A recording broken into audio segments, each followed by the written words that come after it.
Il y a quelqu'un qui est venu demander au prophète Muhammad alayhi salatu wa salam. Il va lui poser la question. Regardez la question qu'il lui pose.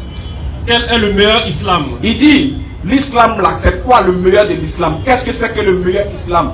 C'est quoi le meilleur de l'islam? Voilà quelqu'un qui veut savoir l'élément fondamental de l'islam. C'est quoi l'islam en d'autres termes? Vas-y. Il lui répondit. Le prophète lui répondit. C'est d'offrir de la nourriture, de saluer celui que tu ne connais pas comme celui que tu connais. Il dit, c'est d'offrir la nourriture et de saluer celui que tu connais et celui que tu ne connais pas.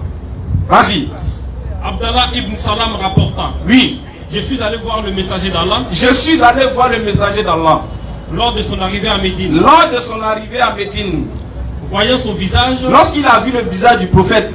J'ai su qu'il n'était pas un menteur. Il a su que celui qui lui parlait n'était pas un menteur. Pourquoi? Parce que regardez les paroles qui vont découler de la bouche du messager. Vas-y. Ses premières paroles furent.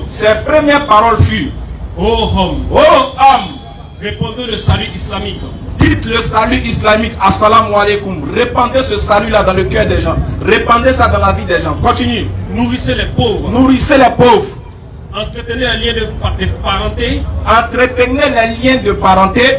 Et faites la prière nocturne pendant que les gens dorment. Et faites la prière nocturne pendant que les gens dorment. Voilà pourquoi on enseigne aux musulmans, quelle que soit la difficulté, quelle que soit la gravité de l'action, il faut toujours se lever, faire les prières nocturnes pendant que les autres dorment.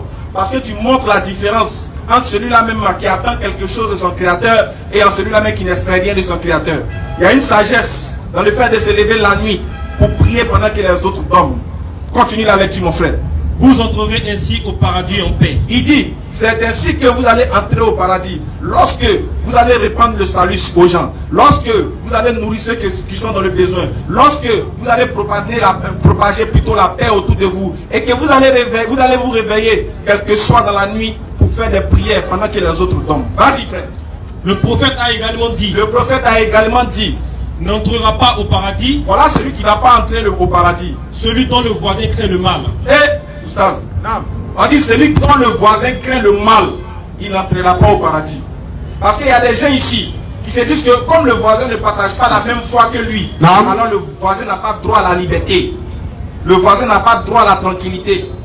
Le voisin n'a pas droit aux miséricordes. Non, Dieu dit, si ton voisin se plaint de toi, si ton voisin n'est pas content de toi, ton paradis est menacé.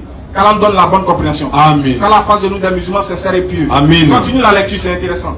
Le musulman est celui qui ne nuit pas aux autres musulmans. Il dit, le musulman est celui qui ne nuit pas aux autres musulmans. Par la langue ou par